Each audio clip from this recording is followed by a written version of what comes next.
All right, hello class. Welcome to the my presentation for week 3. Thankfully, I had enough time this week to actually go through stuff. This is not flying and time building too much. Now, I chose the 2015 Metrojet flight, flight 9268 bombing over Egypt. It was a Russian A321 that blew up midair and unfortunately killed over 200 souls. Yeah, it happened October 31st, 2015, about 10 years ago. And let's get into it. So the introduction to post 9/11 attacks.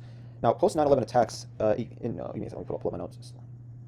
Post 9/11 attacks, aviation remained a symbolic and vulnerable target because like people were always scared of going on planes because they were in control, and so terrorists would take advantage of that fear and kind of use it as a platform to communicate their intentions or their manifestos or whatever, right? The Price and Forrest said, although the attacks on 9/11 redefined aviation security, terrorism against civil aviation did not stop. Terrorist groups and lone actors alike continued to view aviation as high-profile, high-consequence targets. Terrorists shifted towards innovative and less predictable methods, and not being too obvious, as not as obvious as this, right? Attacks highlight gaps in global aviation security, just like this one that I'm about to highlight, that I'm about to present. It had a lot of gaps, and I can relate to some of those gaps because I work at the airport. What was I going to say? A case study for, and I got this from a case study from the 3rd edition of Price and Forrest. Let me close my door. I'm sorry, my family's very loud.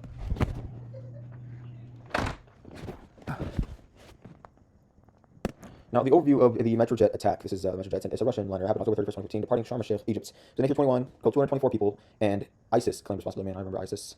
I lived in Syria. That was just nonstop things that we heard from ISIS. The bomb was allegedly placed by an airport insider, according to Price and Forrest.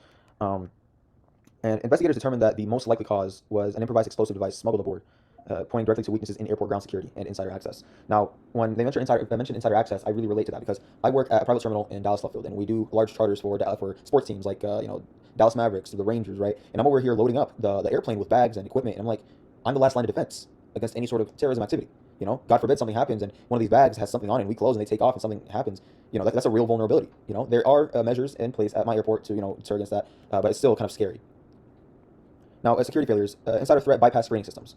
And according to the textbook, the attack was believed to have been facilitated by an airport insider, underscoring how staff with access to the airport can bypass traditional passenger screening. Because after 9/11, passenger screening was really beefed up. But the people that work at the airport, I work at the airport. There are a lot of security measures, but you're a lot less obvious. You work there. You're a common face there. You're not a stranger there, and so you have an upper hand if you have bad motives. If you go in disguised as some sort of worker at the airport. Inadequate airport perimeter and baggage security. Number 3, weak intelligence sharing across agencies. This incident highlighted gaps in perimeter security and employee vetting. Maybe those employees, maybe they were radicalized, right? And they snuck something onto the plane and put it in the baggage compartment, right? And those are real vulnerabilities.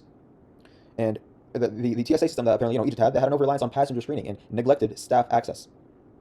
Global response. Obviously, Russia halted all flights to Egypt. The UK also suspended flights from Egypt as well. And there was an international call for stronger worker screening. And a quote from Sufan Center 2015, Metrojet bombing highlighted the reach of ISIS. Analysts warned it demonstrated both operational capability and propaganda value. In response, several nations suspended flights from Egypt, reflecting the global concern that airport security in the region could not prevent further insider-enabled attacks. Because whenever things happen from the inside, people in France or Germany or Spain or wherever, they can't do anything about it. They just have to stop flights from that location. Lessons learned. We now know that insider threats still remain a really big vulnerability. This guy could be a radicalized individual that could sneak something onto the plane. And technology cannot replace comprehensive security culture. And global cooperation is needed to close those gaps. According to the National Commission of Terrorist Attack upon the United States, the 9/11 Commission, neither the intelligence community nor aviation security experts analyze systemic defenses within an aircraft or against terrorist-controlled aircraft, suicidal or otherwise. The many threat reports mentioned aircraft were passed to the FAA while the agency continued to react to specific credible threats. It did not try to perform the broader warning functions we describe here. No one in the government was taking on the role of domestic vulnerabilities from the inside. That's from page 347. The conclusion, right? Background checks.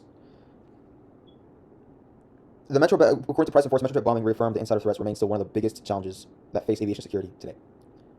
There needs to be an increased and more robust worker vetting process, which I relate to this. I was at a badging appointment. I had to get fingerprinted. I had to, they had to, ask me questions. They were basically vetting me out. Was I a security concern? I wasn't. I got my badge. I got my Dallas Love Field, badge access. But even then, is that enough, right? I'd say in the U.S., insider vulnerabilities aren't so easily penetrated by somewhere maybe in Egypt where it's less developed and less informed. Maybe insider, there are a lot bigger gaps, and they think the TSA is enough, or just regular passenger screening is enough, and maybe that's why this Metrojet A321 exploded midair.